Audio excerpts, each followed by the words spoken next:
So our next speaker is a purpose-driven leader, a visionary CEO, an aspiring author whose mission is to ignite transformation and guide others toward lives of hope, faith, and meaning. Founder of Covenant Case Management Services and the Nehemiah Project of Love. Please help me welcome Paul Peters.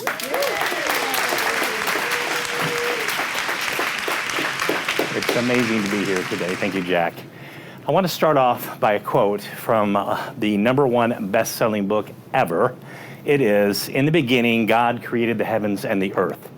And I want to start off with that because there's a certain word in there that stands out: created. Each of us has the ability. We've heard it from many of the speakers today, and Jack's built his life on it. Who knows the gentleman that wrote The Strangest Secret? Okay? Earl Nightingale. Interesting, the strangest secret that he was known for, famous for, is we become what we think about. He was inspired at the age of 29 by Napoleon Hill, who wrote Think and Grow Rich. So when we understand the concept of creation, we create things out of nothing, just like God created the world out of nothing. It starts in our mind, and Jack mentioned it about being a visionary, having a vision for what you want in your life. And if you want success, because ultimately each of us wants success. Jack and I collaborated on a book called Success Redefined. And one of the things I wrote in there is success is defined by each and every one of us. It was interesting, one of the benefits of being one of the last speakers is I get to hear your stories.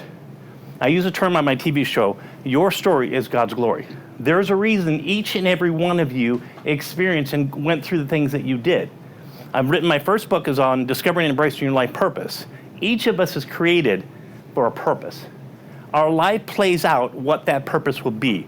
Some of us will know very early on if we're gifted with the music or writing or something like that, but most of us have to figure it out on the way. And when we do figure it out and we begin to line up the things that are most important to us, we will begin to succeed. And I'm going to tell you a little bit about my story. So I grew up very challenging childhood. I'm the youngest of 6. Unfortunately, my father made some very bad choices, and we're going to talk about that. Jack so eloquently discussed the choice because it is the key to the formula E+R=O. It is the response we make, the choice we make. My father did not make good choices. He was an alcoholic, and he chose to take out his anger on our family, primarily my mom, and he went to prison for 3 years in an attempt to kill my mom, to kill my mom. And so I suffered in that for many, many years as a child, as an adult, which led to alcohol, drug addiction, and ultimately the desire to want to end my life. And I fortunately did not make that choice. It was actually going to drown myself, and something in, call it a small voice, spoke to me and said, no, I have a purpose and a plan for you. I had no clue what that was. And the next 20 years would play out what that purpose was going to be. I ended up getting in the military for 8 years as a chemical officer because I needed the discipline my father did not provide. I ended up working with folks with disabilities because that's what I went to school for. I wanted to know why the heck was my life messed up. I ended up adopting a autistic young boy, raised him for about 15 years. So my life played out my purpose in trying to discover what that was. And I've been committed to try to help people. I ended up starting the Covenant Case Management Services, which is working with folks with disability, intellectual disability, mental health, and substance abuse. I started Nehemiah Project because I wanted to see who were the underserved, who were the people that needed a voice. And those are the folks who were homeless, folks who were struggling with addiction, veterans, at-risk youth, domestic violence victims, and folks who were with mental health issues. And I committed my life to begin to helping those individuals. And it's interesting, somebody told me, they said, how did you come up with these towers? It's based on the book of Nehemiah, made up of 6 towers made of the wall of Jerusalem. How did you come up with that? And I said, well, God spoke to me and said, this is what I want you to do. And because they knew my story, she said, did you realize you were homeless? You struggled with drug and alcohol addiction. Your mom was a domestic violence victim. You were an at-risk kid. I'm like, oh my gosh, I did not realize it. But recognizing the choices that I made, not playing the victim, and Jack says that so well, we have to take 100% responsibility. And I did.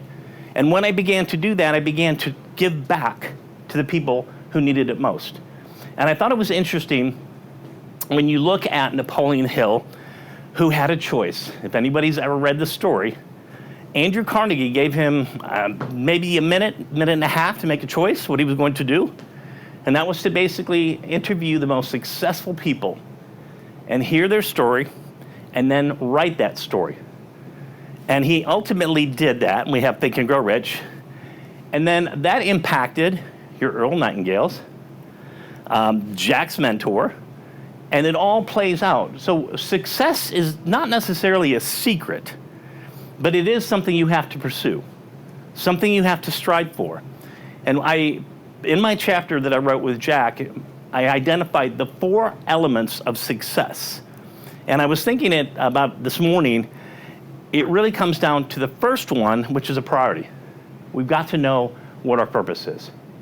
And everything, I want you to look around, everything around us, the very seat you're sitting on, the very glass, was created for a specific purpose.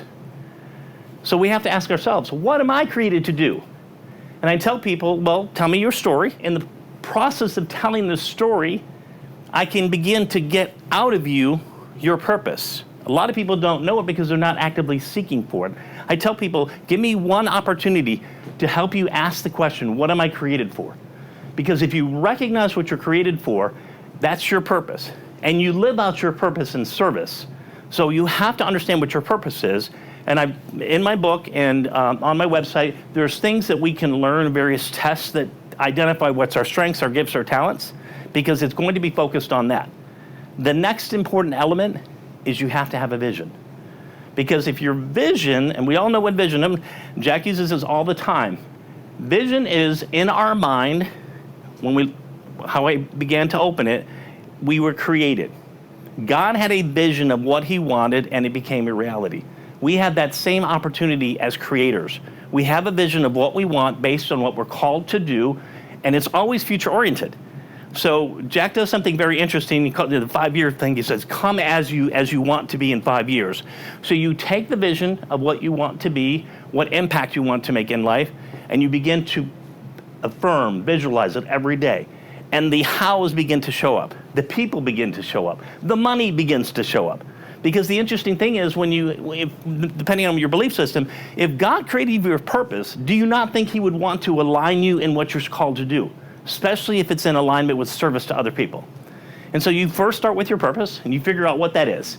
Second, you come up with a vision. I always like to use the example GPS. GPS breaks it down into goals, steps, everything. So you have your vision of what you want to be. And then after vision, you have passion. Why is passion so important?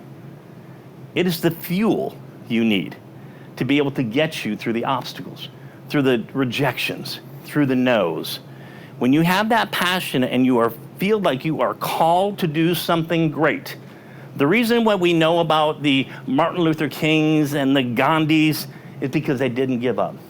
If you've studied their lives, they had difficulties, they had struggles, they were imprisoned. All of those things are part of life. But getting back to the formula, E plus R equals O. We can't necessarily control the E, but what we do with that R is vital. And the outcome is completely up to us. So when we are all creators of the future we want, because on the other side of that, we see the outcome, we see the lives impacted, we see the love that's been spread. The last of the 4 elements, first was purpose, then vision, then passion, and it's love. It's interesting, the Bible references love is the greatest attribute because love is linked directly with service. And when everyone I heard today has everything about serving one another in your field of expertise, in what you've struggled with, to be able to make a difference in people's lives. And that is commendable. So when we have a purpose, a sense of purpose, and we have a vision, and we have passion, and we are fueled and recognize that we're driven by love to serve other people and make an impact, then we can stand on this stage like Jack Canfield has, who's left a legacy. We go back even further to his mentor, who left a legacy, go back even further to Napoleon Hill. We are all just partnering together to create what I believe God wants to happen. a world that is no longer divided, a world that is linked by love and service to one another to make the impact specifically to each and every one of your purpose. And we do it because we have a uniqueness about us, a giftedness that no one else has. I want to end on this note. Everyone raise their finger. I want you to look around. I want you to look at your finger. No one else has your fingerprint in the present day, in the future day, or in the past day. Each of us is unique. You can put your finger down. Each of us is unique, designed for something good. So I end on this note. Ask the question, what am I here to do? When you ask the question, then begin to get a vision of what that's going to look like.